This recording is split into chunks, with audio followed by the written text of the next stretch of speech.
Para ho sa akin, nagsalita na po ang Pangulo, magtatayo po siya ng independent commission. Ibigay po natin sa independent commission ang responsibilidad at authority to investigate. Investigasyon sa mga sinasabing anomalya sa government flood control projects. Ipapaubayan na lamang ni DPWH Secretary Vince Dizon sa independent commission na bubuuin ng Pangulo. Ang nandito sa loob ngayon, doon sa nasa warrant natin, 2 out of 12. So, pero may nakita kaming isa na wala naman doon sa warrant. Yung 2, isang Maserati, isang Land Cruiser, at yung hindi kasali sa warrant na kailangan din namin ngayong imbestigahan, yung Escalade. So, puro imported yan.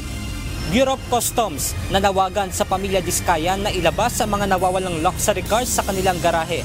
PNP Highway Patrol Group, inatasang kumpiskahin ng mga ito kung hindi ibabalik sa compound. Kayo po ba ang nag-propose ng mga project na ito kaya may isama sa NEP? Gaya po Pakisagot lang po. Kayo po ba ang nag-propose ng mga projects na ito para may sali doon sa NEP ng district office nyo? Yes, Sir Honor. Former DPWH Bulacan 1st District Engineer Henry Alcantara, umaming siya ang nagpanukala ng substandard at ghost projects sa Bulacan. Mga contractor na no-show sa House Infracom hearing, padadalhan na ng sapina. Yeah, but that special nature, yan ang source ng corruption. Yan ang naging source ng corruption dahil hindi nyo sinusundan yung sarili nyong budget memorandum. Wala kaming capability to analyze the 15,000 projects. Otherwise, baka wala pa po kami ngayon, NEP, kung iisa-isahin po namin. Umano'y 6 na red flag sa panukalang budget mula sa Executive Department, binunyag ng Senate Committee on Finance.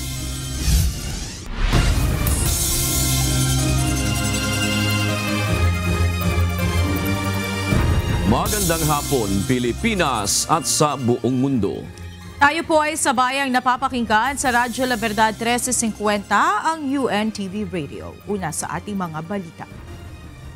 Binuwag na ng Department of Public Works and Highways ang binuong Anti-Corruption Task Force sa dating Secretary Manuel Bunoan. Ayon sa bagong kalihim ng DPWH, ipauubaya na lang niya sa buuing Independent Commission ng Pangulo ang pag-iimbestiga sa mga maanumalyang proyekto ng flood control ng gobyerno. May sagot naman si Pangulong Ferdinand Marcos Jr. sa napapabalitang isa, si Baguio City Mayor Benjamin Magalong na kabilang sa bubuing independent body. Ito ang balita ni Nel Maribuhok. Unang-una po, with all due respect po sa mga officials na nagbuo ng task force, hindi po ako naniniwala ng organisasyon dapat imbestigahan ang sarili niya. Hindi po ata tama yun. Hindi sang-ayon si Department of Public Works and Highways o DPWH Secretary Vince Dizon na ang kagawaran mismo ang mag-imbestiga sa mga questionableng flood control projects. Kaya agad niyang binuwag ang Anti-Graft and Corrupt Practices Committee na nagsasagawa ng internal investigation sa ahensya kasunod ng naiulat na anomalya sa flood control projects. Ang task force na ito ay binuo ng sinundan niyang kalihim na si Secretary Manuel Bunoan. Ayon kay Secretary Dizon, kailangang irespeto na lamang ang desisyon ni Pangulong Marcos na magbuo ng isang independent commission at dito na lamang ipaubaya ang investigasyon sa umano'y anomalya sa flood control projects. Para ho sa akin, nagsalita na po ang Pangulo, magtatayo po siya ng independent commission. Ibigay po natin sa independent commission ang responsibilidad at authority to investigate. Ang lahat naman ng nakalap na impormasyon ng Anti-Corruption Task Force ng DPWH ay isusumite rin sa independent body. Lahat po yon ipapasa po natin sa independent commission. Yun po ang tingin ko ang dapat na mangyari. Kakalap po kami kasama ng bagong team na papasok sa DPWH nung impormasyon sa loob ng departamento at yun po ay ipapasa natin sa independent commission. Wala pang ideya ang bagong kalihim kung sino-sino ang bubuo sa Independent Commission at kung makakasama ba dito bilang miyembro si Baguio City Mayor Benjamin Magalong. Ngunit malaking tulong anya ang alkalde sakaling mapabilang sa independent body. Kung ako po personally, ay napaka-welcome na development po niya kung totoo. Kasi po, at the forefront si Mayor Magalong, nito hindi lamang ngayon, kundi matagal na. No? Sila, nung iba pang mga opisyalis natin, matagal nang nagsasalita. Tumanggi rin munang magdetalye si Pangulong Marcos sa magiging composition ng independent body, pero ayon kay PBBM, malapit na itong mabuo. I don't want to talk about it until buo na eh. Hindi pa namin nabubuo yung plano eh. But we'll talk about it. Malapit na yan. Very, very soon. Nel Maribuhok, UNTV News and Rescue. Diyos ang aming sandigan, serbisyo publiko ang aming pinahalagahan. Nagtungo na kanina sa St. Gerard Construction Compound ang Bureau of Customs upang inspeksyonin ang mga sasakyang pag-aari ni Curly at Sara Descaya, ang mag-asawang nakakuha umano ng maraming flood control projects ng pamahalaan. Ngunit 3 lamang sa 12 luxury vehicles na nakasaad sa dala nilang search warrant ang naabutan sa garahe ng mga ito. Nagbabala naman ang BOC na ipakukumpiska ang mga mamahaling sasakyan ng mag-asawa kung hindi nila ilalabas ang nawawalang mamahaling sasakyan. Ito ang balita ni Benedict Samson. Sa pamamagitan ng kapangyarihan ng isang valid o ng tamang search warrant, nagawa natin at tungkulin upang tingnan kung talagang nandirito yung mga sakyan na luxury vehicles na inamin naman po ng mga may-ari. Sa bisa ng search warrant, magkasamang pinuntahan ng mga tauhan ng Bureau of Customs at Philippine Coast Guard ang St. Gerard Compound sa Pasig City kaninang umaga. Ito ang pag-aari ng mag-asawang Curly at Sara Descaya. Ayon kay Bureau of Customs Commissioner Ariel Nepomuceno, layo nito na tignan kung nasa naturang ang 12 luxury vehicle na subject ng dala nilang search warrant. Kahapon, inamin ni Sara Descaya sa pagdinig ng Senate Blue Ribbon Committee, pag-aari nila ang mga naturang sasakyan. Ngunit ang inspeksyonin ng lugar, 3 lamang sa mga ito ang nasa loob ng compound. Ang nandirito sa loob ngayon, doon sa nasa warrant natin, 2 out of 12. So, pero may nakita kaming isa na wala naman doon sa warrant. Yung 2, isang Maserati, isang Land Cruiser, at yung hindi kasali sa warrant na kailangan din namin ngayong imbigahan, yung Escalade. So puro imported yan. Dahil dito, nananawagan ng BOC sa pamilya Descaya na ilabas ng iba pang mga mamahaling sasakyan na kanilang hinahanap. Makikita at makikita natin. Kaya again, muli, ine-encourage ko ang pamilya ng Descaya na voluntarily i-surrender na nila yan sa Bureau of Customs upang makita po natin kung wala naman silang tinatago sangayon sa kanila, binili naman nila ito ng tama, huwag sila mangamba. Very professional ngayon ang Bureau of Customs. Ayon pa sa BOC, walang dapat na ipangamba ang pamilya Descaya kung tama at kung nasunod ba nila ang proseso sa pagbili ng mga mamahaling sasakyan. Kulang o mali ang kanilang pagbabayad, gagawin naman namin ang aming tungkulin na may mananagot siyempre. Pero minimum naman dyan, dapat itama yung bayad. Depende po yan sa technical side. Pero kung may mga violation po yan, meron na tinatawag tayong WSD, magkakaroon po ng seizure proceedings po yan, at pananagutin natin kung sino ang nagkamali sa batas. Ayon pa kay Nepomuceno, nakipag-ugnayan na sila sa Philippine National Police Highway Patrol Group para i-monitor ang mga sasakyang ito. Sakaling hindi babalik sa compound ng mga nawawalang sasakyan, ay ipapakumpiska na nila ito. So nangako naman si Colonel Marantan na kagad-kagad, kagabi nandito rin siya upang umalalay sa amin. Talagang hahanapin at mahanap po yan. Makakasigurado po tayo. Hindi po magagamit sa kalye yung mga ganyang klaseng sasakyan at mas mabuti talaga na yan ay isurrender na lamang ng pamilya Descaya.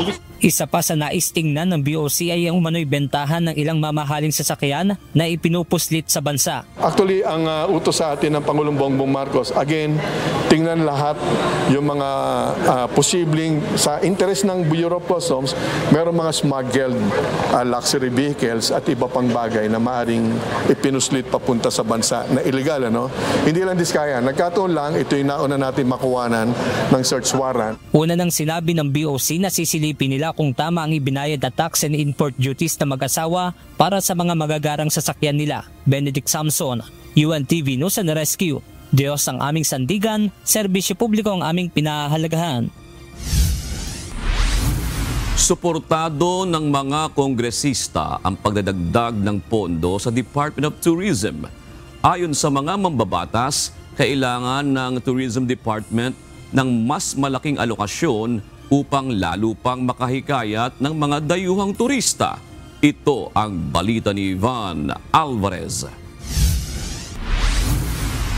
Per time, Madam Chair, I would be asking that this committee be able to recommend to the plenary the restoration of at least 6 billion for the roads leading to tourist destinations.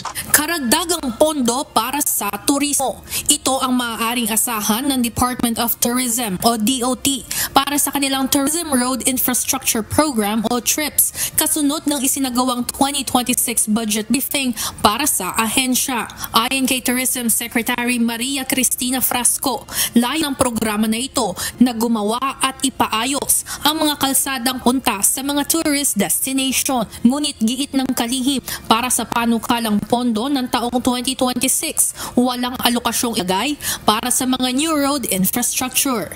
Under the 2026 the amount of 3.5 billion is allocated for continuing roads, but there is zero funding that is allocated for new roads. Paliwanag ng Department of Budget and Management o DBM, nasa prioritization ng Department of Public Works and Highways o DPWH kung bibigyan ng pondo ang programa ng DOT pagdating sa pagpapagawa ng mga bagong kalsada. Based on the RA 9593, the DOT must coordinate with the DPWH on the identification of projects to be funded under the TRIP. Ayon kay Committee on Appropriations Vice Chairperson Representative Rufus Rodriguez, hindi po pwedeng mawalan ang DOT ng pondo para dito. There is a need to restore the budget that have been given to the Department of Tourism on the trips. In other words, how can we continue to be able to develop our tourist sites in the different parts of the Philippines? Samantala, suportado rin ng mga kongresista na dagdagan ang branding budget ng Department of Tourism. Ayon sa report ng ahensya, pagdating sa branding campaign, pababa ng pababa ang alokasyon para dito. Suffering a nearly 95% reduction in our branding has significantly limited our ability to compete as well as we can with our direct competitors in the ASEAN. Para sa taong 2026, 500 million pesos naman ang proposed budget para sa branding and promotions. At the proper time, this representation will likewise move for the increase of the branding budget for the Department of Tourism. Hindi naman ito tinuligsa ng mga mambabatas na kabilang sa House Committee on Appropriations at suportado ang mas malaking alokasyon para sa departamento. Bunsod nito, inaatasan ang Department of Tourism na isumite ang listahan ng kanilang mga prioridad na road infrastructure projects, pati na rin iba pang proyekto na kailangang pondohan para sa taong 2026. Ivan Alvarez, UNTV News and Rescue. Diyos ang aming sandigan, serbisyo publiko ang aming pinahahalagahan.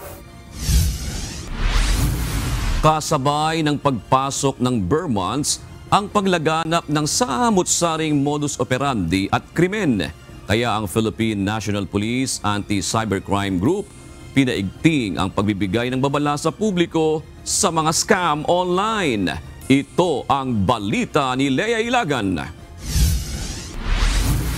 Sa panahon ng Burr months ay marami na tayong mga bonus na matatanggap at marami na rin laman yung mga ATM cards natin. Kaya pakaingat po talaga tayo sa mga nakakausap natin sa mga social media and also po sa mga tumatawag sa atin. Huwag po tayo basta-basta maniniwala sa kanila. Pagpasok ng unang araw ng Setyembre, marami na ang nag-aalok online ng vacation packages, hotel bookings at travel and tours accommodation. Ilan sa mga ito naka-buy one take one promo pa. Kaya naman ang Philippine National Police Anti-Cybercrime Group Maagap sa pagpapaalala sa publiko na mag-ingat sa pagbubook online, lalo na kung hindi siguradong lehitimo ang page na nag-aalok ng murang accommodation. Payo ni PNP ACG spokesperson Police Lieutenant Wallen Arancillo sa publiko, huwag basta-basta magtitiwala dahil naglipa na pa rin ang mga manluloko na nais na manamantala. Ang scam ay walang pinipiling oras o panahon. And all walks of life, kahit anuman yung trabaho natin, ay maaari tayong mabiktima ng scam. Sa ngayong bare months, ang pinakatutukan natin dito ay yung vacation scam, accommodation scam, and also yung voice phishing o phishing scam.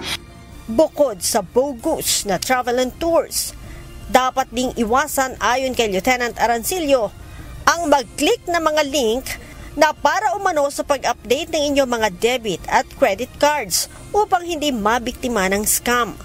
Ito po ay uri ng cybercrime na kung saan meron pong tatawag sa atin na nagpapanggap na bank representative at sinasabi po nila na kailangan po nating mag-update or mag-upgrade ng mga credit cards or debit cards po natin para makuha yung mga rewards. And later on po, sasabihin nila for them to do it, ay kukunin po nila or hihingin nila yung one-time PIN or ang OTP. Ang mangyayari po dyan, pag nakapagbigay po tayo ng mga information na ito, ay maaaring mamanipulate po nila yung mga bank accounts po natin.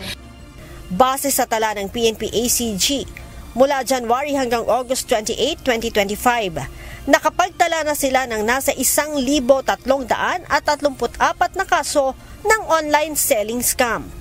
Nasa 330 naman ang naitalang kaso ng phishing o voice phishing, habang mayroong 110 na kaso ng accommodation, travel and tour scam, at nasa 476 naman ang kaso ng investment at task scam. Sa mga kababayan po nating nabibiktima ng cybercrime or online scam, huwag po kayong magdalawang isip na lumapit sa PNP Anti-Cybercrime Group or tumawag ng 911 para sa agarang aksyon. Samantala, tiwala naman ng PNP na mapipigilan ng kanilang 5-minute response policy ang posibleng paglaganap ng krimen ngayong bare months. Kung mapapansin nyo, nung last week, naglabas tayo ng press release kaugnay ng pagpapatuloy ng 5-minute response policy, meaning nire-recognize po ng ating GPNP at maging ng kanyang command group at ang magiging pinunuman ng Philippine National Police in the future, mananatili na po ang 5-minute response policy. Ito po ay magiging deterrent, bagamat ito ay nasasakop lamang doon sa Enhanced Managing Police Operations o EMPO. Ito ay kabahagi lamang ng kabuuang E911, pero ang pinaka-general concept po ng ating crime prevention yung ating pong EMPO. Kabilang sa mga petty crimes na binabantayan ng PNP ngayong bare months ay ang snatching, robbery, hold-up, salisigang, pickpocketing o pandurukot at iba pa. Leia Ilagan, UNTV, News and Rescue. Diyos ang aming sandigan, serbisyo publiko ang aming pinahahalagahan. Pinuna sa pagdinig ng Senado ang Department of Budget and Management kaugnay ng proposed 2026 National Budget. Partikular ito sa proseso ng pagtanggap ng DBM sa panukalang pondo mula sa Department of Public Works and Highways. Tinukoy din ng Senate Committee on Finance ang 6 na uri ng red flags sa panukalang budget ng pamahalaan. Ito ang balita ni Asher Cadapan Jr. live.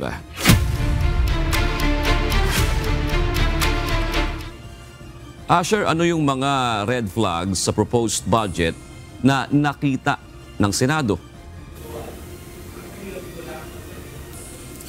June, mga dobleng proyekto o mga pinagbahabahagi nito, ngunit pareho lang yung presyo. Mayroon din na magkakatulad na project cost o kulang-kulang ang mga detalye, at ang ani ng isang senador ay ang pinakamalala dito ay yung pareho o mga naulit na proyekto mula sa aprobadong 2025 budget na mga nakita sa 2026 National Expenditure Program o NEP. Natuklasan ng Senate Committee on Finance na nasa 50 bilyong pisong flood control projects ang magkakapareho ang halaga sa NEP. Nakasa dito sa National Expenditure Program na siyang panukalang pambansang budget ng sanghay ng ehekutibo para sa susunod na taon. Paliwanag ng Department of Budget and Management, isinumite lang ito sa kanila ng Department of Public Works and Highways o DPWH at wala sa kanilang mandato ang i-check isa-isa ang lahat ng proyekto. Wala kaming capability to analyze the 15,000 projects. Otherwise, baka wala pa po kami ngayon NEP. Kung iisa-isahin po namin, we need people on the ground, we need engineers. I think yung 1,200 na staff po namin sa DBM are mostly, wala, kahit isa po yata walang engineer or architect po sa amin. Ngunit giit ni Senator Sherwin Gatchalian, chairperson ng komite, dapat ay may kaakibat na feasibility study at detailed engineering ng proposed projects. Sa other departments meron po, pero sa DPWH po, meron po sila, sa kanila po to, hindi po sa amin. But this is your budget memorandum, National Budget Memorandum 154. Yes po, pero hindi po sila nagsasubmit separately.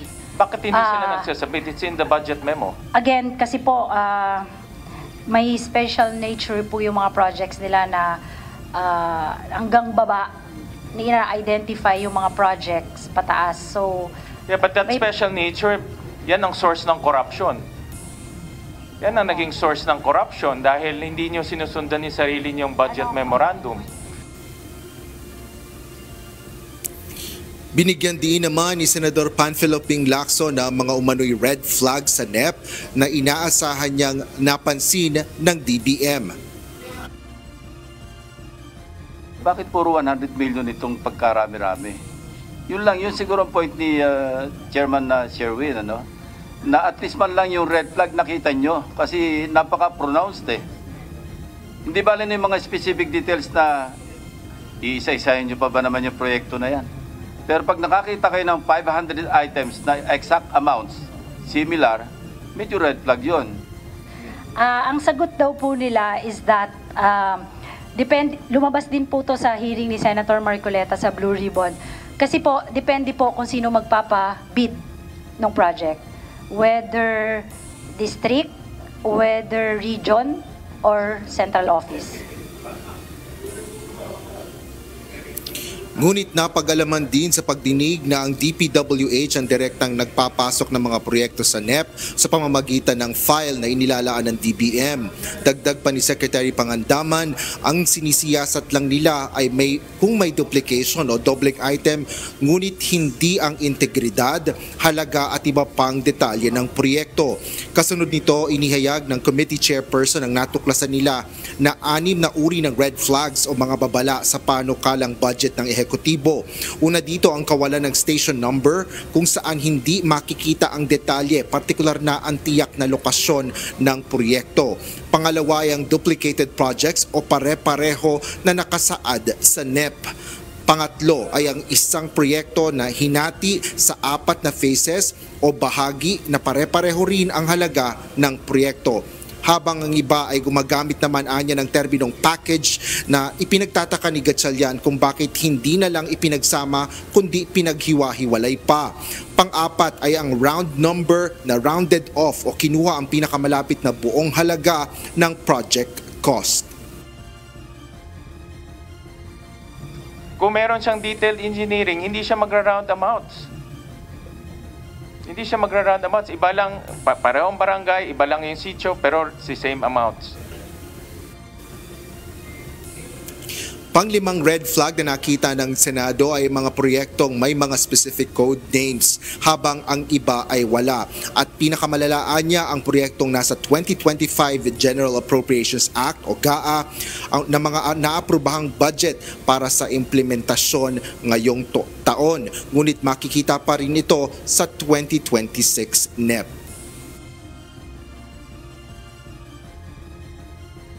Hindi naman siguro clerical error to.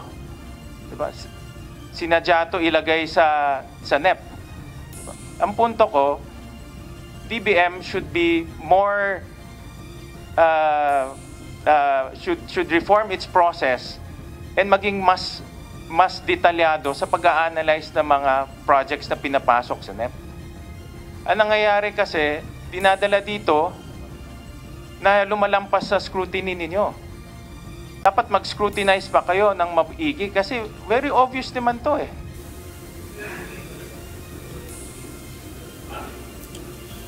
June, bunsod ng mga issue ng particular na sa red flag sa NEP ay iba't ibang paraan ang isinusulong sa Senate Committee on Finance upang maayos ang 2026 proposed national budget. Yan ang latest dito sa Senado. Balik sa iyo, June. Oo, sure. Lumalabas ba kung 2026, ito nga sinisiyasat yung budget nila na may ganong katindi, no? Parang talamak na ba talaga yan? Kung susumahin mo, sir, 2025 pababa, ganun talaga ang kalakaran dyan sa DPWH. Ganun ba yun, Asher? Yes, June, yan din yung mga salitang sinasabi nga na ginagamit, particular na ni Senador Panfilo Ping Lacson nung kanyang inilabas yung kanyang privilege speech kaugnay nga sa pagbubunyag nitong mga anomalya umano sa flood control projects na talagang talamak itong mga katiwalian na nagpapanggap nga na proyekto ng pamahalaan, June.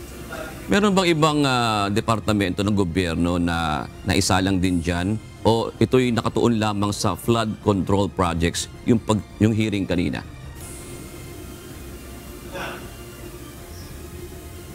Yes, kanina, June, ay naandun din ang NEDA at ang Department of Finance. Ngunit ang karamihan doon sa mga nagsalita at in-interpolate sa unang bahagi, particular na nitong hearing kasi umabot ito, June, ng halos 8 oras ngayong araw. At itong mga issue na ito ay nakatuon sa Department of Budget and Management, June.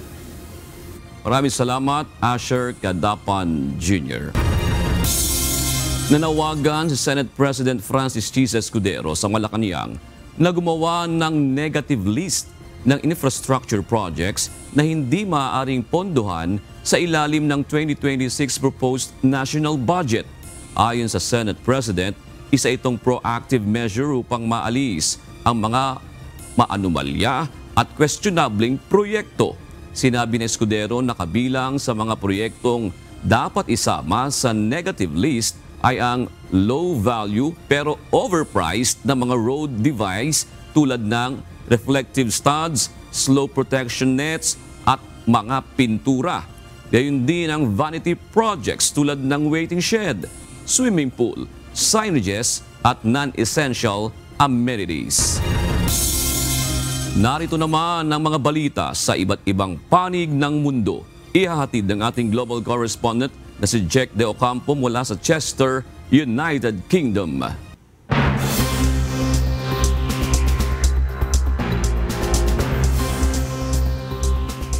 Yes, magandang gabi sa inyo dyan, June.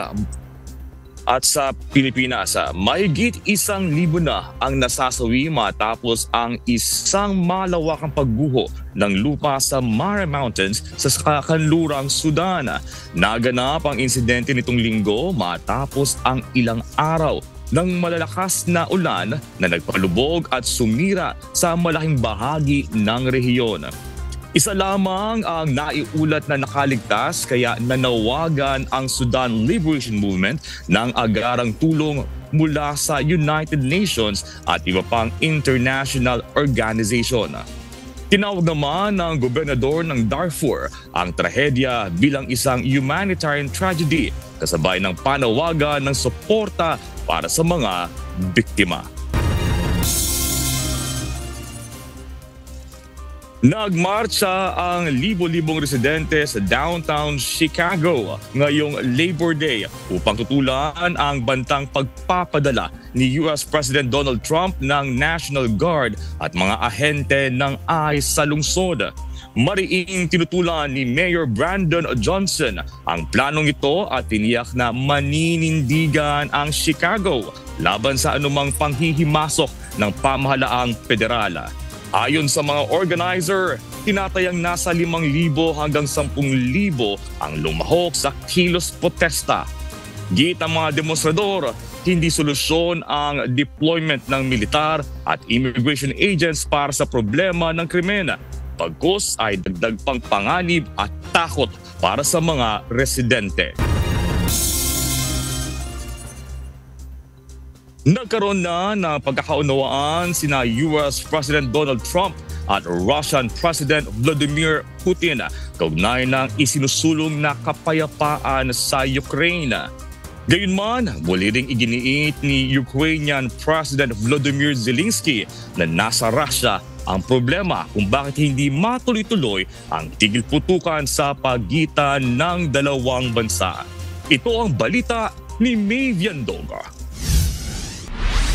2 тижні тому у Вашингтоні прозвучало, що саме на цей час росіяни повинні бути готовими до реальних перемовин, до зустрічі на рівні лідерів. Україна, безперечно, готова до цього. Але єдине, що робить Росія, це вкладається в подальшу війну. Всі сигнали від них саме про це. Sinabi ni Ukrainian President Volodymyr Zelensky na handa na ang Ukraine sa isang pagpupulong ng mga leader upang matapos ang digmaan sa pagitan ng Russia. Karamihan aniya sa mga bansa ay suportado ang pagtatapos ng digmaan at ang pagkakaroon ng ceasefire, subalit tanging ang Russia umano ang may nais ng gyera at pagpapatuloy sa labanan.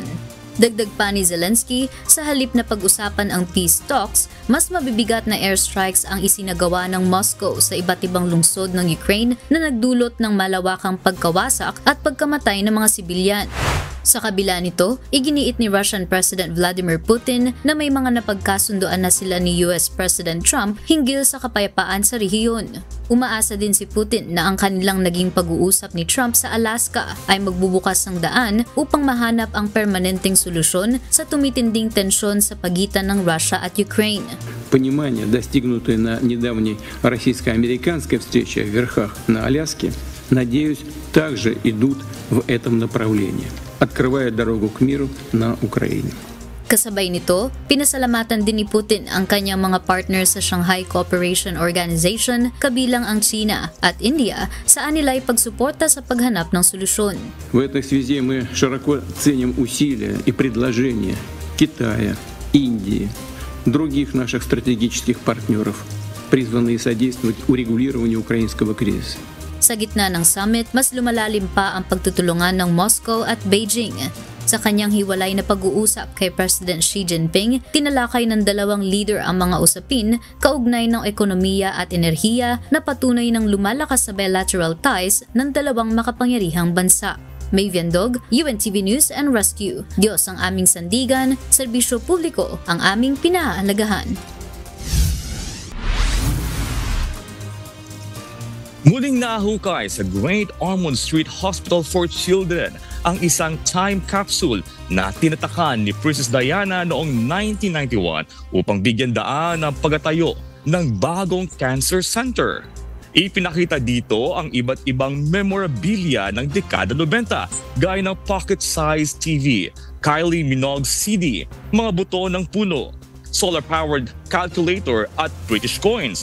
Si Diana na nooy Pangulo ng ospital ay personal na dumalo sa seremonya ng pagtatanim ng time capsule noong March 1991.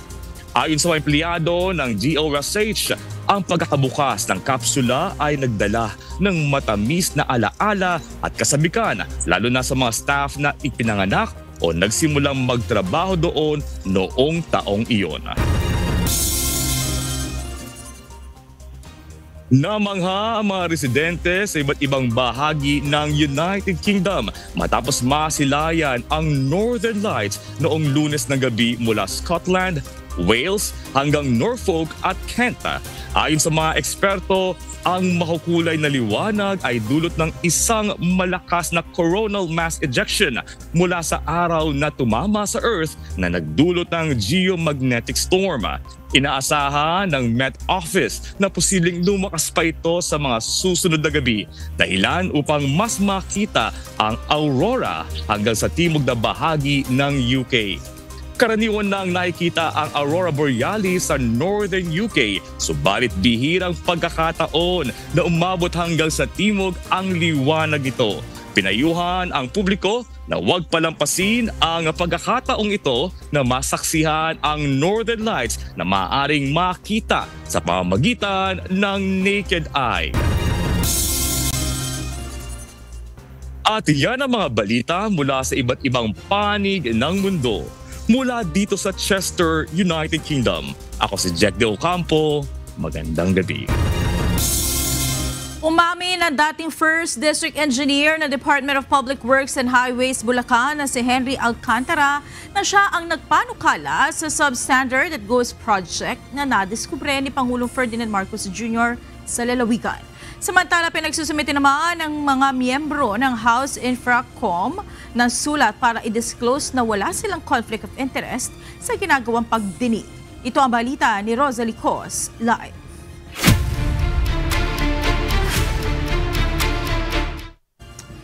Rosalie, may tinitingnan na ba ang House Infracom na reklamong pwedeng kaharapin ng dating DPWH Bulacan 1st District Engineer?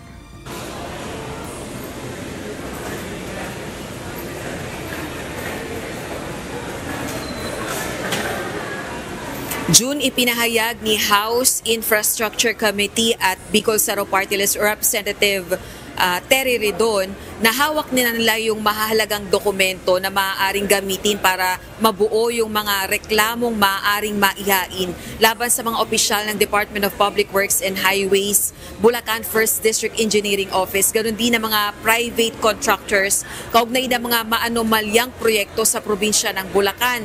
Dagdag pa ng kongresista, posibleng plunder charges o reklamong pandarambong ang kaharapin ng mga ito.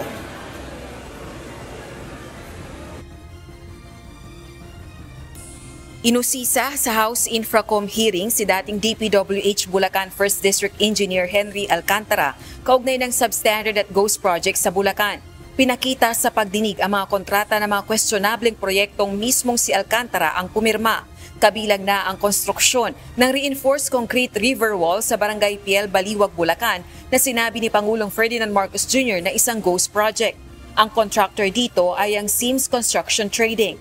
At ang substandard flood control projects naman sa Barangay Francis Kalumpit, Bulacan at Bulusan, Kalumpit, Bulacan na ang mga contractor ay ang Wawaw Builders at St. Timothy Construction Corporation.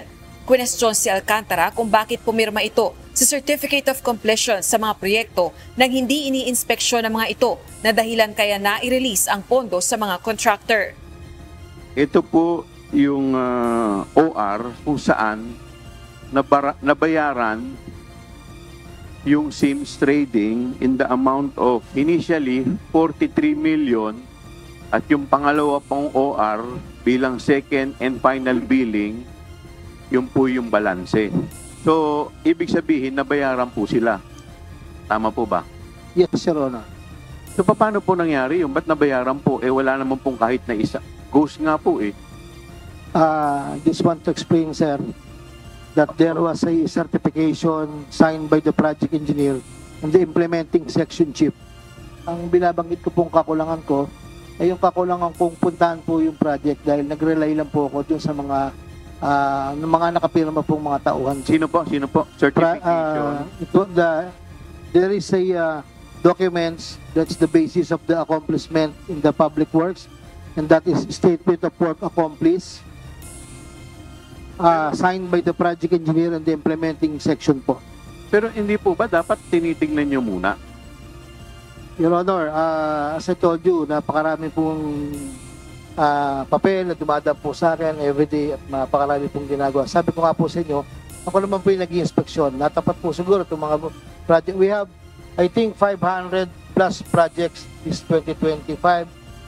Umamin din si Alcantara, siya ang nagpanukala ng mga questionableng proyekto sa Bulacan. Kayo po ba ang nag-propose ng mga project na ito na may isama sa NEP? Pakisagot lang po. Kayo po ba ang nag-propose ng mga projects na ito para may sali doon sa NEP? ng district office nyo?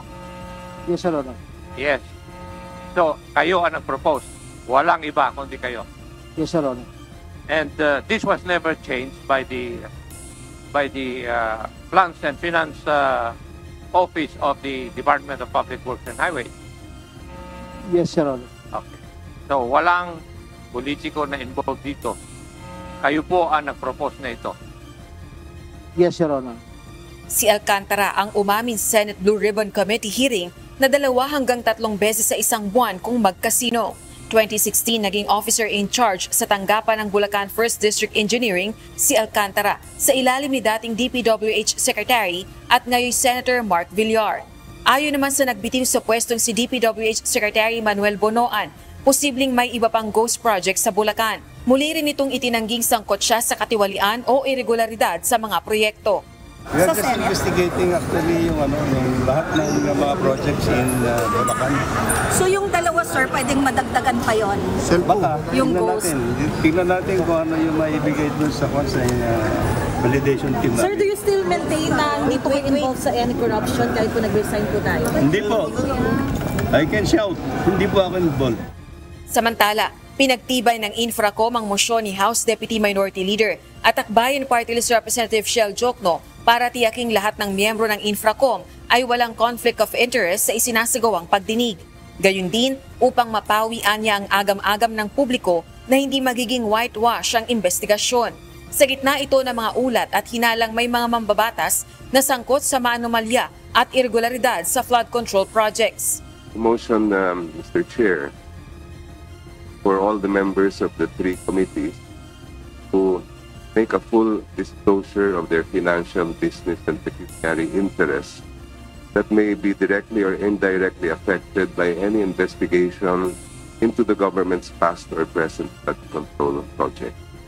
Bunsod nito, sa loob ng 5 araw, kailangan magsumite ang House Infracom members ng sulat kung saan nakasaad na wala silang conflict of interest sa isinasagawang pagdinig. Samantala, bago pa man mag-umpisa ang pagtatanong ng mga kongresista sa mga contractor at DPWH officials, nagkatensyon sa ilang kongresistang dumalo sa House Infracom. Nagsimula ito na maghain ng mosyon si House Deputy Minority Leader at Caloocan 2nd District Representative Edgar Erice na imbitahan sa pagdinig sina dating Senate Committee on Finance Chairperson Grace Poe at former House Appropriations Committee Chairperson na si Ako Bicol Party List Representative Saldi Co, mga dating nanguna sa Bicameral Conference Committee o BICAM. Kaugnay ito ng bilyong-bilyong pisong halagang insertions sa 2025 General Appropriations Act mula sa National Expenditure Program. Nagpahayag ng agam-agam dito si House Deputy Speaker at Iloilo 1st District Representative Janet Garin. And tila ako, nung pag-aral ko ng 2026 proposed NEP, merong mga napasok na flood control projects na hindi nang galing sa baba. Mr. Chair, with due courtesy to my colleagues, yes, tumbukin natin later ang Committee on Appropriations. Let us not make the investigation personal. Yes, let's invite the personalities mentioned. Let's do away with motions and divisions of the House because we are losing focus. Balikan natin, ano bang iniimbestiga natin? Na mapunta ang pera ng taong bayan sa tamang proyekto, na mapuntahan ang investigasyon sa dapat na mga baguhin. I was against it. How can we investigate ourselves? That is the primary question. So kung isang congressman, sabi nyo kanina kahit sino masagasaan, wala tayong sasantuhin, kahit congressman, kahit senador. Kung ang congressman hindi pa pwedeng maging resource person at hindi natin pwedeng pa-testify under oath, di ibig sabihin sa usapang to, exempted ang congressman. So, paano tayo mag-iimbestiga? Paano tayo? Number 1. Number 2, Mr. Chair, here is the USP. Sinasabi, paano nagkaroon ng insert? Under the name of Congressman Saldico, ang insertion sa BICAM as proponent siya is 13,803,693,000. And we do not want to invite him as a resource person. Mr. Chair, sorry. Comsec, can you show this? Para lang sabihin di ako Mr. Chair, with due courtesy. Wait, I have the floor. Yeah, I have the floor. Yeah, I have the floor. No, Mr. I Chair. have the floor. Para mapahupa ang tensyon, saglit na ipinagpaliban ng hearing. Pag-resume ng hearing, Deferred o ipinagpaliban na ni Congressman Erice ang nauna nitong mosyon. Samantala, padadalhan naman ng sapina ang 5 contractors na no-show sa unang pagdinig. Partikular na ang Royal Crown Monarch Construction and Supplies Corporation, Sims Construction Trading, Alpha and Omega General Contractors and Development Corporation, St. Timothy Construction Corporation at Wawaw Builders Corporation. Ayon kay House Infracom Co-Chairperson at Bicol Saro Party List Representative Ridon, may mga hawak na silang dokumento para sa bubuing reklamo laban sa mga sangkot na opisyal ng DPWH at contractors. We have copies of all relevant documents to build the cases. The threshold for plunder is 50 million pesos. Plunder charges to be filed against all personalities in the soonest time.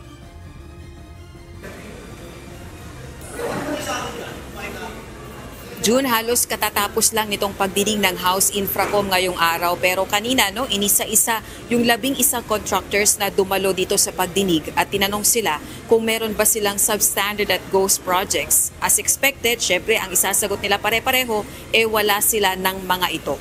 Balik sa iyo, June. Maraming salamat, Rosalie Coz, live mula sa House of Representatives. Humingilan ng paumanhin si Leyte 4 District Representative Richard Gomez sa mga mamamahayag matapos niyang i-post sa social media ang mga personal na mensahe, pangalan at cellphone numbers ng mga ito. Kaugnay ito sa panghihingi ng media ng kanyang panig sa issue ng isang flood control structure sa kanilang distrito. Ayon sa kongresista, tinanggal na nito ang screenshots sa kanyang social media page. Ginawa nito ang pahayag sa isang privileged speech sa plenary session sa Kamara ngayong hapon. To the members of the press who took offense in my social media post, I sincerely apologize. Sensitive information has been removed. I understand that the media endeavored to get my side of the story. I acknowledge your efforts. I'm sorry and I could have handled it better. Ilang araw mula na bumisita si Pangulong Ferdinand Marcos Jr. sa 2 flood control project na hindi umano natapos sa bayan ng Kalumpit, Bulacan, hindi nakapagpigil ang ilang residente sa Barangay Bulusan na magreklamo sa tambak na sheet pile na iniwang nakatenga malapit sa Pampanga River. Ito ang balita ni Nestor Torres. Ito yung mga kinabit namin, mga siguro, tansya ko dyan, mga 70 piraso na yan. Tapos ito, mga dami pa nakatambak. Tapos umalis na yung bako, wala nang project na naman. Ito, nakita nyo yung Pampanga River. Yung Pampanga River, patay na rito sa amin. Wala nang katapusan tong baha rito. Hindi mapigilang makaramdam ng hinanakit ang 38 anyos na si Crisanto Balugnabo na residente ng Barangay Bulusan, Kalumpit, Bulacan. Anya, araw-araw nilang kalbaryo ang paglusong sa lagpastud na baha. Kaya di nila maiwasang maawa lalo na sa mga batang nag-aaral na napipilitang lumusong makapasok lang sa eskwela. Ayon sa kanya, ilang araw bago mag-inspeksyon si Pangulong Ferdinand Marcos Jr. sa maanumalyang flood control project sa kanilang barangay sa Kalumpit. May mga dumating na maraming sheet pile na iniwang nakatenga lang sa kalsada sa gilid ng Pampanga River. Ang nakikita nyo ngayon ay yung mga tambak-tambak na sheet pile dito sa Barangay Bulusan sa Kalumpit, Bulacan. Nasa 300 ang estimated ng mga residente dito na nakatambak sa lugar na dapat sana ay nagamit sa flood control. Pero ang nangyari, hindi ito napakinabangan ng mga residente dahil hanggang ngayon ay lubog pa rin sila sa tubig baha. Bago po dumating si Pangulo, binaba namin yan. Ngayon, nagawa naman, nakabaon naman ng mga 70 piraso, tapos natigil na naman. Hindi ko alam, baka kako, yan yung ghost project. Ngayon lang inaano dahil binabati ko sa sila. Sana magawa ng paraan para magawa na yung lugar namin. Ngayong si former DOTR Secretary Vince Dizon ang namumuno sa DPWH na ahensya ng pangunahing namamahala sa mga flood control project ng pamahalaan. Umaasa ang mga taga-Bulacan na maaksyonan niya ang problema sa baha sa lalawigan. Hiling pa nila, sana ay tiyakin ng bagong DPWH chief na mapapanagot ang mga sangkot sa manumalyang flood control project. Ervin Dizon, sana po kayo na po ang nakaupo ngayon. Ito pong Sheet pile na to na nakatambak rito, sana po mabigyan ng action agad para malunasan na po rito ang baha rito sa amin. Makabit na po agad ng mabilis. Kaysa ihintay po kami rito, hindi namin alam kung kailan pagagawin. Delikado po sa mga bata to kasi lalo daan po kasi to. Baka mamaya biglang gumuho. Sir Dison, sana sa pamamagitan nyo sa ni Presidente Marcos unti-unti mabago na yung patakaran na pinairal na mga bata sa ating bansa. Hindi lang po yung barangay namin. Alos buong Pilipinas ang nagdurusa. Nestor Torres, UNTV News and Rescue. Diyos ang aming sandigan, serbisyo publiko ang aming pinahahalagahan. Daang bilyong piso ang nawala sa ekonomiya dahil sa mga ghost flood control projects. Ito ay batay sa presentation ng Department of Finance sa pagdinig ng Senado kanina kaugnay ng National Expenditure Program para sa 2026. Batay sa datos sa ipinakita ni Finance Secretary Ralph Recto, aabot ito na 42.3 billion pesos hanggang 118.5 billion pesos mula noong 2023 hanggang 2025. Makakalikha na sana anya ito ng nasa 95,000 hanggang 266,000 na mga trabaho. And crucial to this is ensuring that we prevent wasteful expenditures.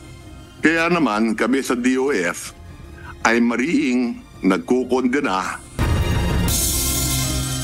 Natapos na ngayong araw ng Judicial and Bar Council o JBC ang interview sa 17 aplikante para sa susunod na ombudsman.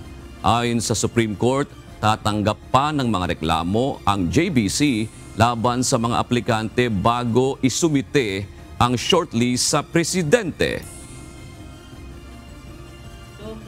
Ito ang balita ni Dante Amento live.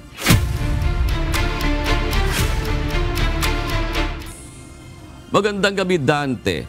Meron bang time frame si Pangulong Ferdinand Marcos Jr. upang makapagtalaga ng bagong ombudsman matapos nga magretiro si dating ombudsman Samuel Martires? Magandang gabi, John. Tama yan. Mayroong time frame na sinusundan ang Pangulo. Ayon kay Supreme Court spokesperson Attorney Camille Ting, dapat sa loob ng 3 buwan matapos na mabakante yung pwesto ng ombudsman ay dapat makapagtalaga na ng panibago o kapalit sa kanya ang Pangulo. Ibig sabihin, dahil bumaba sa pwesto ang nagretirong si Ombudsman Samuel Martires noong July 27, dapat may kapalit na ito bago matapos ang October 25. Natapos na ngayong hapon ng Judicial and Bar Council ang interview sa 17 aplikante sa pagiging ombudsman. Kabilang narito sina Department of Justice Secretary Crispin Rimulya at dating Philippine Charity Sweepstakes Office o PCSO Chairman retired Judge Felix Reyes.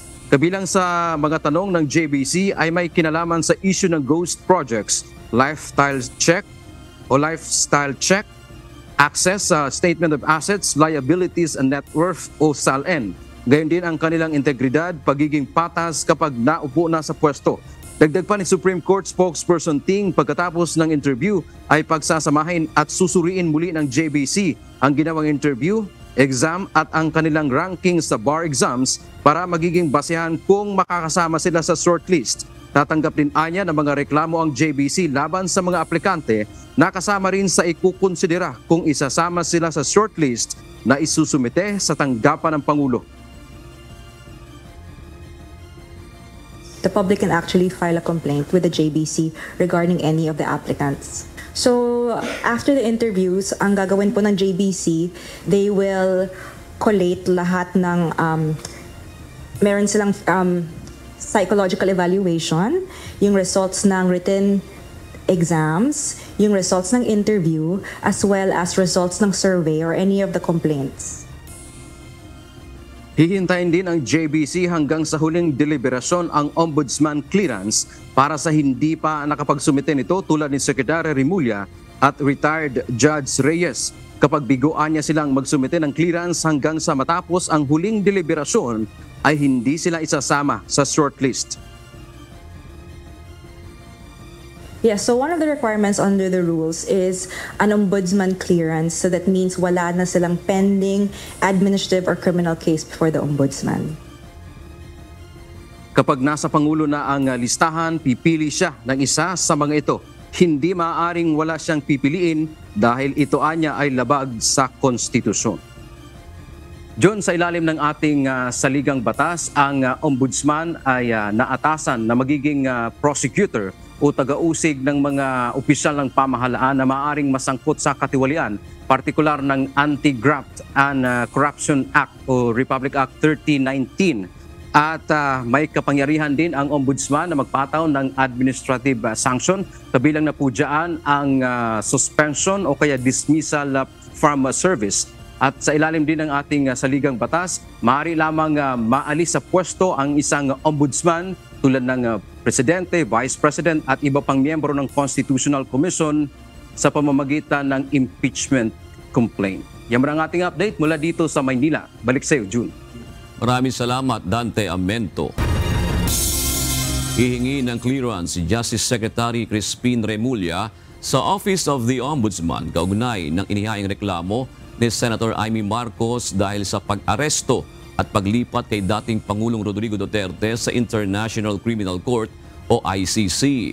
Ayon pa kay Secretary Remulla, hindi dapat magamit ang ombudsman sa issue ng politika. Nagbabalik si Dante Amento. Not yet. That's why I'm still applying for it. Sumalang sa Judicial and Bar Council o JBC interview si Department of Justice Secretary Crispin Remulla kaninang umaga para sa kanyang aplikasyon bilang ombudsman. Naging kontrobersyal ang aplikasyon ng kalihim dahil sa reklamong inihain ni Senator Amy Marcos sa kanya matapos ang pag-aresto at pag-turnover kay dating Presidente Rodrigo Duterte sa International Criminal Court o ICC. Ayon kay Remulla, wala pa siyang clearance mula sa ombudsman kaugnay ng kanyang aplikasyon at hihingin pa lamang niya ito.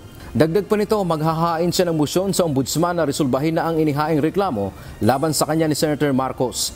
Anya, ginawa lang nila ang kanilang trabaho nang arestuhin ang dating Pangulo para maging stable ang bansa at mapigilan ang kaguluhan. And they're still pending. Basta I'll be filing a motion so that this will be resolved as soon as possible. Tumanggi naman si Remulla na magkomento sa pahayag ni Senator Amy Marcos na may pressure sa acting ombudsman para i-dismiss ang isang kontrobersyal na kaso. Sa isang press conference kanina, sinabi ni Senator Marcos na disqualified si Remulla sa pagiging ombudsman at tututulan nito ang aplikasyon dahil sa anyay conflict of interest. Wala naman akong sinasang-ayunan. Ang sinasabi ko, klarong disqualified. Kaya wag na lang. Ang liwaliwanag naman ang conflict of interest. Nakikita naman natin ang problema kapag may pending admin and criminal charges pa. Ang bigat naman tapos gagawin ninyong ombudsman. Tama ba yun? Samantala sa panayam ng JBC, sinabi ni Remulla na ang nagtulak sa kanya para mag-apply sa ombudsman ay ang isyu ng korupsyon sa bansa. Titiyakin din anya niyang hindi magagamit ang ahensya para sa isyu ng politika tulad ng pagsasampa ng reklamo. Dapat anya mayroong sapat o mabigat na ebidensya bago maisampa ang reklamo sa ombudsman. Paliwanag ng kalihim, tulad ng DOJ ay nagagamit ng ilang abogado para kumita sa pamamagitan ng paghahain ng reklamo. Sa politika naman, sinusubukan nila kunin yung side ng kabila para parusahan ng kalaban. But the ombudsman has to be fair. Sa akin naman, it has to be fair. Hindi naman dapat weaponized. It should never be weaponized. Naniniwala naman si Remulla na dapat bukas ang ombudsman na ibigay ang Statement of Assets, Liabilities and Net Worth o SALN ng mga opisyal ng pamahalaan sa publiko kung may sapat namang dahilan ang paghingi nito. Dante Amento, UNTV, News and Rescue. Diyos ang aming sandigan, serbisyo publiko ang aming pinahahalagahan. Ibinunyag ni Senador Amy Marcos na pinagpaplanuhan umanong ipakulong si Vice President Sara Duterte bago ang 2028 elections. Ito ay matapos hindi naging matagumpay ang mga unang planong isulong ang People's Initiative, Charter Change at Impeachment. Ayon sa Presidential Sister, nasa plan umano ang mga nais magpatalsik sa Vice Presidente para mawalaan niya sa kanilang landas si VP Sara sa 2028. Hindi naman pinangalanan ng senadora kung sino ang mga nasa likod nito. Ipipilit nila na si Boying maging ombudsman para ipakulong si VP Inday Sara bago mag-2027 at hindi lang si Inday Sara kundi lahat ng mga Duterte, kaalyado ng mga Duterte, baka pati ako. Yan ay sa gitna ng paghihirap ng mga Pilipinong binabaha ng tubig, ng korupsyon at ng kawalang aksyon. Wala pang alok kay Baguio City Mayor Benjamin Magalong ang Malacanang para maging bahagi ng bubuing Independent Commission na mag-iimbestiga sa mga katiwalian sa mga proyekto ng gobyerno. Ngunit ayon sa alkalde, may mga mairerekomenda siya na sa tingin niya ay may kakayahan at integridad para sa naturang investigating body. Ito ang balita ni Grace Doctolero live. Magandang gabi, Grace. Sino-sino ba ang nasa listahan ni Mayor Magalong? Yes, June, tumanggi muna si Mayor Magalong na pangalanan yung mga pwede niyang irekomenda na maging bahagi ng Independent Commission. Pero ayon sa alkalde, buo ang integridad ng mga ito at hindi kayang takutin at impluwensyahan. Nakausap na sina Pangulong Bongbong Marcos Jr. at Mayor Magalong nang mag-inspeksyon ito sa slope protection projects sa Cannon Road. At base sa kanilang pag-uusap, kumbinsido ang Pangulo na mabusisi ng husto ang mga nabunyag na mga katiwalian sa mga proyekto. Pero ayon sa alkalde, walang alok sa kanya na maging bahagi o pangunahan ang isang independent na investigasyon dito. Gayunman, willing si Magalong na maging bahagi nito. Nagbo-volunteer ako. Kaya kung sakasakali man na banggitin ni Presidente na I will be a member of that commission, then I'll accept it, Sa dami ng kailangang imbestigahan, tingin ni Mayor Magalong kukulangin ang 2 taon para matapos ang investigasyon ng isang independent commission. Pero may paraan naman aniya siyang nakikita para maisagawa ito. So sobra yan sa 2 taon. Baka sa isang pa lang, ilang taon yan sa isang area pa lang, let's say flood control, ay aabot yan siguro ng ilang taon yan. Siyempre, ang gagawin namin is magkakaroon kami ng division of labor, magkakaroon na magde-designate ng certain teams to investigate para at least makover din natin yung ibang mga anomalies din. Anyway, that would depend on the top management of the commission. Kung sino yung leader doon, kung sino mag-head doon, then I'm pretty sure na meron siyang guidance kung paano o kaya pag-uusapan namin yung framework on how to conduct the investigation.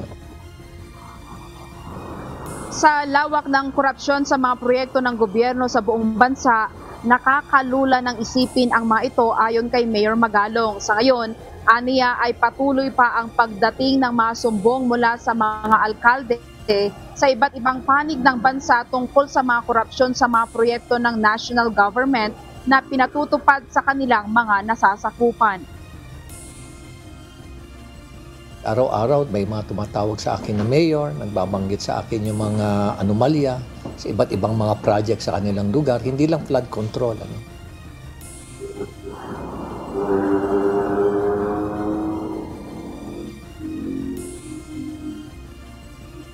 June, natanong din natin si Mayor Magalong kung saan sa kasalukuyang investigasyon mas gusto niyang humarap sa Kamara o sa Senado ba. Sagot niya, masyadong friendly ang Senado at mas gusto niya kung saan nandoon ang laban, kaya mas pipiliin niya ang mababang kapulungan ng Kongreso, lalo na nga at matindi ang pagbatikos sa kanya ng ilang mga kongresista. Yan muna ang balita mula dito sa Baguio City. Balik sa iyo, June. Maraming salamat, Grace Doctolero. Formal nang na-turnover kaninang hapon ni former Department of Public Works and Highways Secretary Manuel Bonoan ang kagawaran sa bago nitong kalihim na si Vince Dizon. Kasabay ng turnover of powers ay ang pagtitiyak na ibibigay niya sa bagong DPWH head ang mga nakalap na ebidensya sa mga maanumalyang government flood control projects. Ito ang balita ni Mia Alonzo, live. Mia, ano ang naging reaksyon ni dating Secretary Bonoan sa ginawang pagbubunyag ni Secretary Dizon sa binuunyang o pagbubuwag ni Secretary Dizon sa binuunyang task force? Magandang gabi, June. Ayon nga doon sa naging panayam natin kay dating Public Works and Highways Secretary Manuel Bonoan na patungkol doon sa pagbuwag sa kanyang ibinuong task force. Ayon sa kanya na welcome itong pagbuwag na gagawin ngayon ni Secretary Dizon dahil ang layunin lamang niya sa pagbuo nitong task force ay sakaling may makita na anomalya or problema sa kanyang mga tauhan ay may magiging sumbungan ang publiko.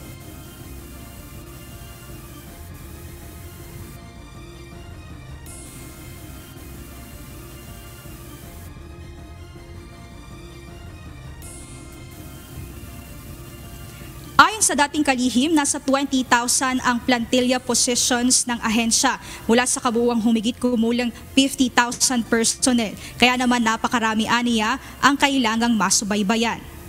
Dagdag pa niya, ang kanyang binuong task force ay magsisilbisan ng sumbungan ng publiko kung sakaling may mapansin na hindi tama sa trabaho ng mga empleyado. Gayunman, tiniyak ni former Secretary Bonoan na malugod niyang tinatanggap ang pagbuwag sa task force, lalo na't may plano naman ng bagong pamunuan o ang pamahalaan na magtatag ng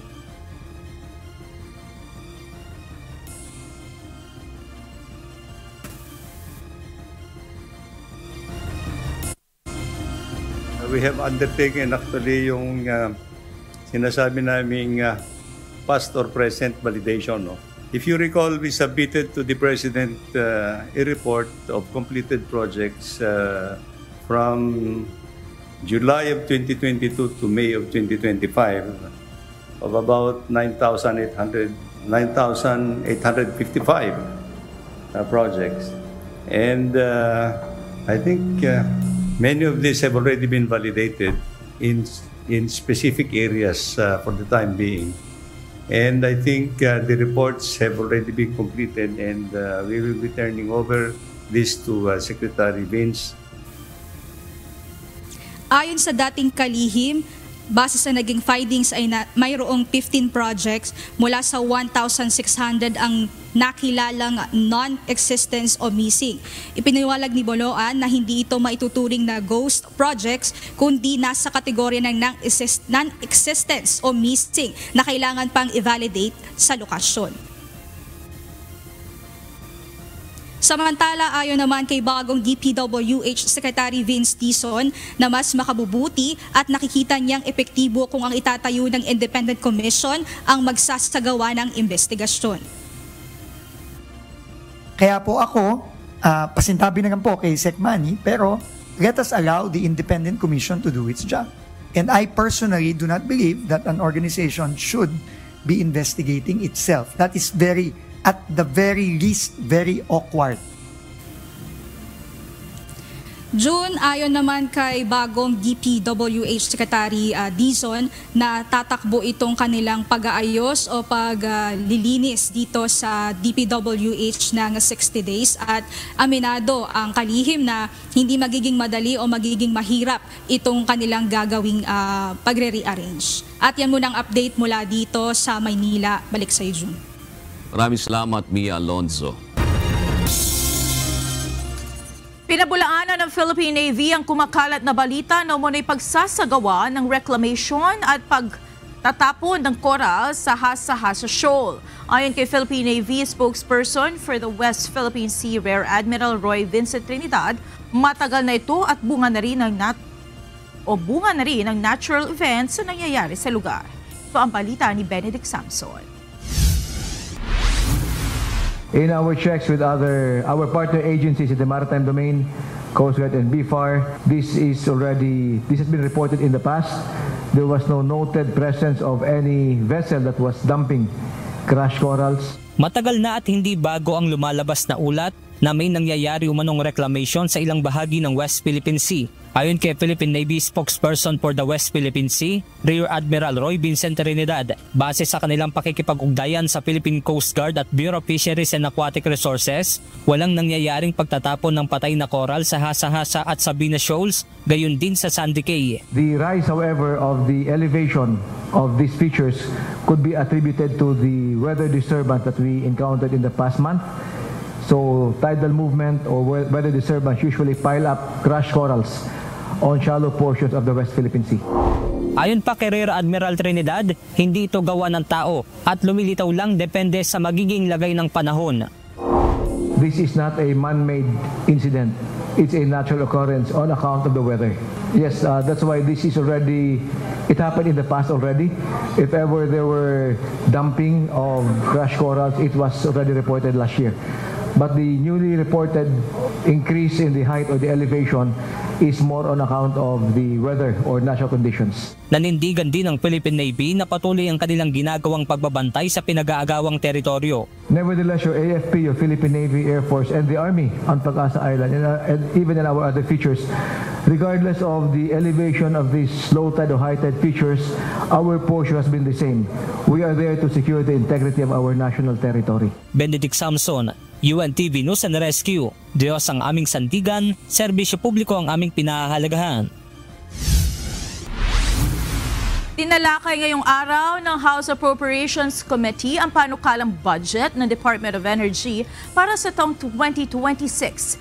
Dito inisa-isa ng ilang mambabatas ang problema sa kani-kanilang lugar pagdating sa singil at supply ng kuryente.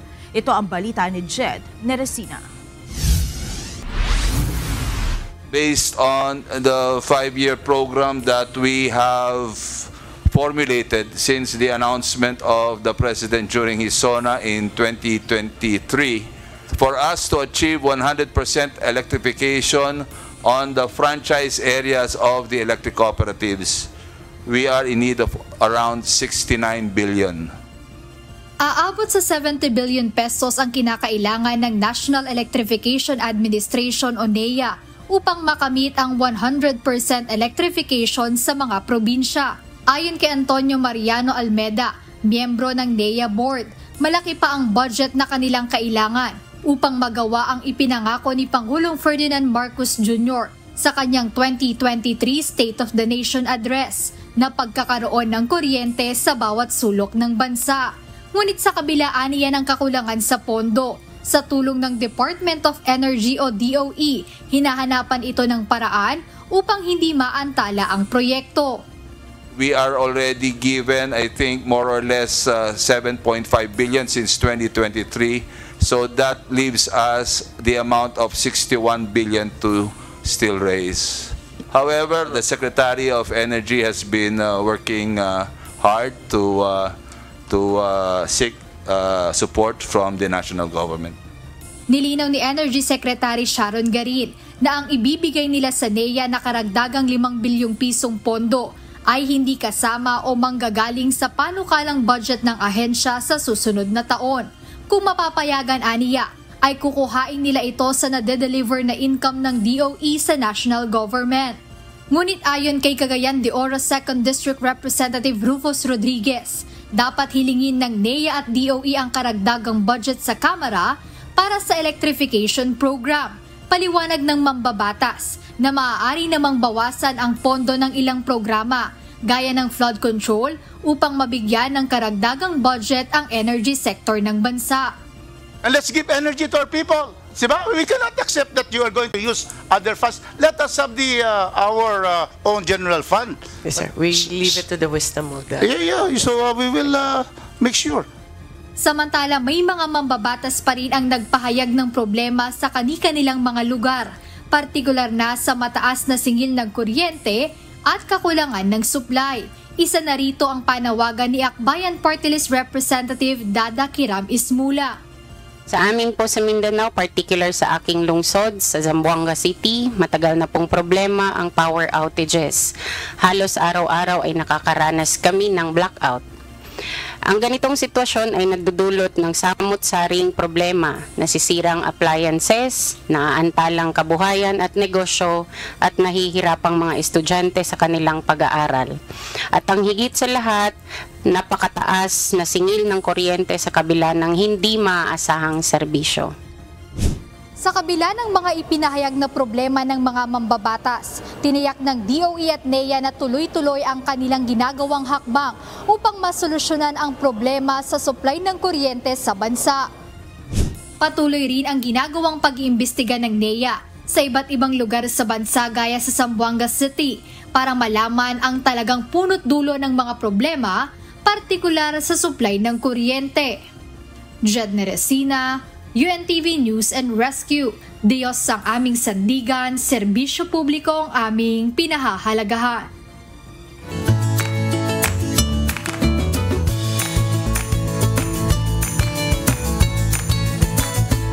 Narito na po ang ating mga kausi ngayong araw po ng Martes. Salamat po at shout out kina Linda Peralta, Richard Torato at Thelma Denoy. Gayun din kay Oragon Manoy, Jessie Lagmay at Jerlyn Meran. Narito naman ang salita ng Diyos na ating sandigan.